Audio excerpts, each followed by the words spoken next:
Então, hoje eu queria conversar com vocês um pouquinho sobre os vírus, né? A gente está vivendo um momento de uma pandemia viral e tendo em vista todas as medidas restritivas que estão sendo tomadas, visando conter danos maiores, né? Uma contaminação em massa, eu queria falar um pouquinho para vocês sobre esse vírus, mas com um enfoque um pouco mais biológico. Até o momento, todos os vídeos que eu assisti, eles focam, com razão, né, que é algo que a gente tem que se preocupar, mas o foco principal é em relação aos sintomas, ao diagnóstico, a quais metodologias a gente pode tomar para se prevenir, né? E o meu foco hoje seria falar um pouquinho sobre o vírus em si, a estrutura viral e por que é importante a gente conhecer essa estrutura para a gente conseguir tomar medidas de prevenção ou possivelmente medidas que visem a cura. Como é que a estrutura do vírus ela pode influenciar nessas medidas, ok?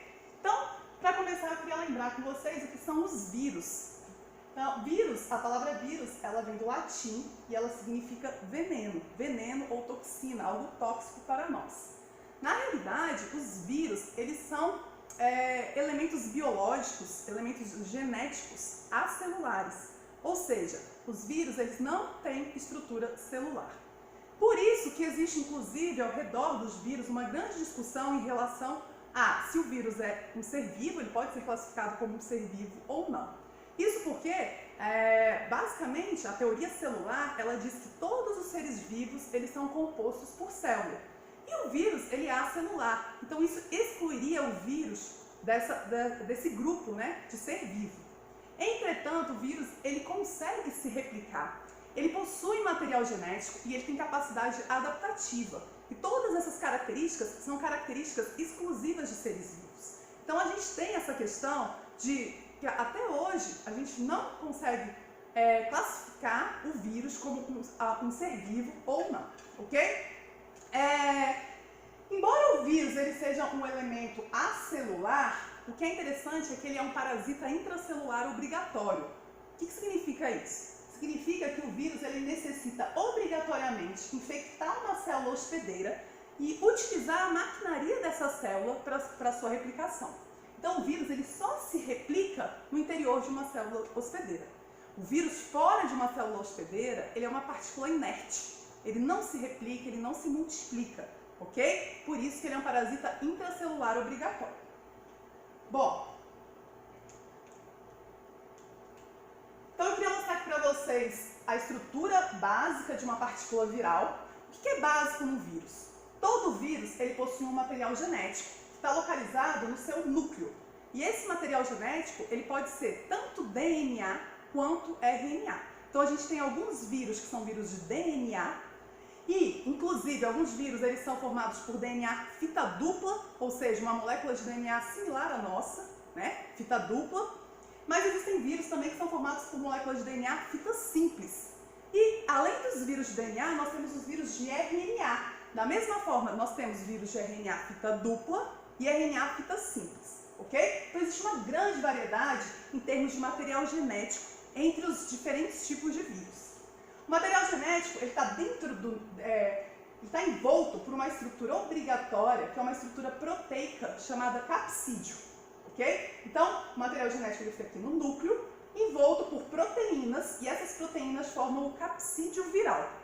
Todo vírus ele possui essa estrutura básica, ou seja, ele possui o que a gente chama de núcleo capsídeo, que é o núcleo onde eu encontro o material genético e o capsídeo formado por proteínas. No núcleo, a gente pode encontrar também, em alguns vírus, algumas proteínas, ok? Mas, basicamente, o que é fundamental é a presença do material genético. Alguns vírus, entretanto, possuem, além do capsídeo, uma estrutura que é chamada de envelope, e essa estrutura ela tem composição lipídica. Então, ela é uma estrutura similar à estrutura presente nas nossas membranas, na membrana plasmática das nossas células, tá? Que é o envelope. O envelope não é uma estrutura obrigatória para todos os vírus. Alguns vírus possuem envelope, outros vírus não possuem envelope. O que é interessante é que para os vírus envelopados, existem proteínas presentes nessa estrutura, então a base dela é uma estrutura lipídica, similar à das nossas membranas, mas existem também proteínas. E essas proteínas elas atuam como receptores. São essas proteínas que irão permitir que o vírus ele reconheça a sua célula hospedeira e inicie o processo de infecção, ok? Então é fundamental o envelope para alguns vírus para permitir que haja esse contato entre o vírus e a célula hospedeira, o reconhecimento entre o vírus e a célula hospedeira e, consequentemente, a infecção da célula, a entrada do vírus na célula, ok? Bom, como a gente está falando de coronavírus, como o nosso foco principal é o coronavírus, o que eu quero deixar claro é que o coronavírus ele possui essa estrutura, esse envelope, essa estrutura externa. Então, o coronavírus, primeiro, ele é um vírus de RNA fita simples. Então, ele é formado por moléculas que contêm apenas uma fita de RNA, localizadas no interior do capsídeo, e externamente existe essa membrana, esse envelope de caráter lipídico. Por que isso é interessante?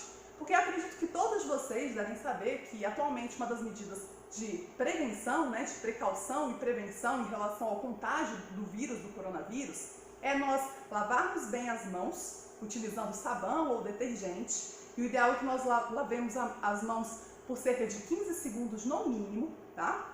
E, além disso, a utilização de álcool em gel. E aí eu vi muitas questões e até algumas fake news falando que essas atitudes, elas não conseguem combater o vírus. Gente, combate sim. A gente precisa lavar as mãos, a gente precisa fazer o uso de álcool em gel ou de um detergente, basicamente. Toda vez que a gente sair de casa, toda vez que a gente chegar em casa, quando a gente for comer, tá? Sempre lavar as mãos. Por quê? Porque o detergente, e é isso que eu queria mostrar para vocês, o detergente, o sabão, ele tem essa estrutura aqui, galera. Ele tem uma estrutura similar a algo assim. Ele tem uma região, que é uma região que a gente chama de região polar. Essa região polar, na verdade, é uma região hidrofílica, que consegue interagir com a água. E ele tem uma porção apolar, que é uma região hidrofóbica, que não interage com a água. Se a gente lembrar, a gordura, o lipídio, né, ele é de caráter hidrofóbico, ele é apolar, de caráter hidrofóbico. E isso serve também para a membrana lipídica ao redor do vírus, do coronavírus. Então, a estrutura da membrana do vírus, ela tem um caráter apolar. Quando a gente utiliza o detergente, o que acontece? O detergente, ele permite que essa membrana ela seja dissolvida. Ele tem uma ação que a gente chama de ação emulsificante, onde ele praticamente ele quebra essa membrana, ele destrói essa membrana do vírus, tá? Então, como é que acontece? Se a gente pegar o sabão, somente o sabão, e jogar ele num copo com água, o sabão ele vai tender a fazer o quê? A região hidrofílica, ela vai ficar exposta, que são essas bolinhas aqui representadas, interagindo com a água, e a região hidrofóbica, ela vai ficar escondida, formando o que a gente chama de micela. Beleza. No caso de gorduras, né? Então se a gente quiser dissolver gordura, quando a gente utiliza o detergente no sentido de limpar algum utensílio, dissolvendo gordura, o que acontece? O detergente ele forma essas micelas, só que agora a região apolar, a região hidrofóbica, ela vai interagir diretamente com a gordura. Então imagina, aquela massa de gordura, ela começa a ser desfeita, ela começa a ser, entre aspas, quebrada, formando várias micelas, onde o detergente ele vai conseguir interagir ao mesmo tempo com a água, nessa porção representada pelas bolinhas, que é a região hidrofílica, a região polar, e vai interagir também com a gordura em seu interior, formando várias micelas, várias partículazinhas. Tá? Dessa forma, a gordura é dissolvida. E isso acontece também com a membrana do vírus.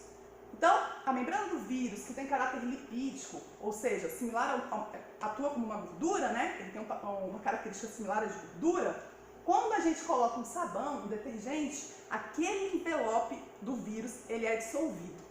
E como eu comentei com vocês, o envelope ele é fundamental para o reconhecimento entre o vírus e a célula hospedeira. Então, se o envelope ele é destruído, não há mais esse reconhecimento, consequentemente, o vírus ele não infecta mais a célula hospedeira, beleza?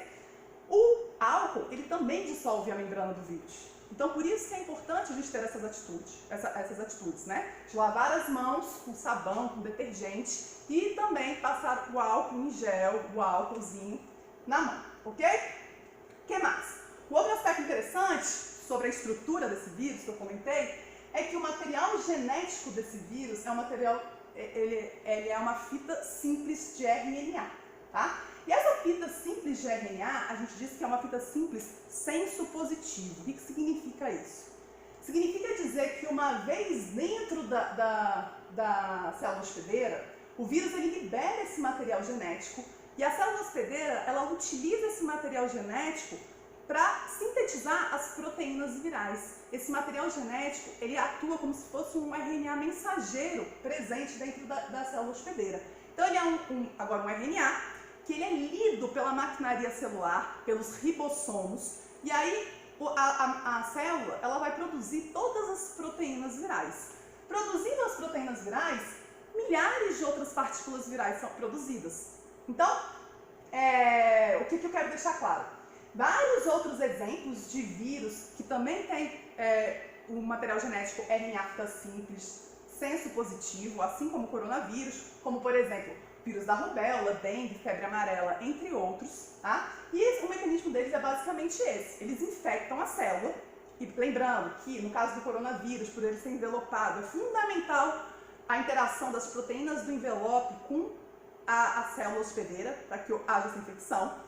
Uma vez infectada a célula, o vírus ele libera no interior do citoplasma da célula o seu material genético, que é um RNA, e esse RNA ele já é lido pela célula hospedeira diretamente como se ele fosse um RNA mensageiro. Lá no citoplasma, os ribossomos reconhecem esse RNA, fazem um escaneamento dele e produzem as proteínas virais.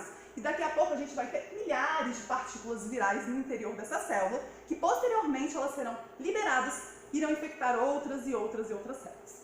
Qual que é a questão aqui? Qual é o problema, né, desse vírus ele ter um material genético de RNA fita simples? O problema, gente, é que vírus de RNA ele tem uma capacidade uma taxa de mutação muito maior.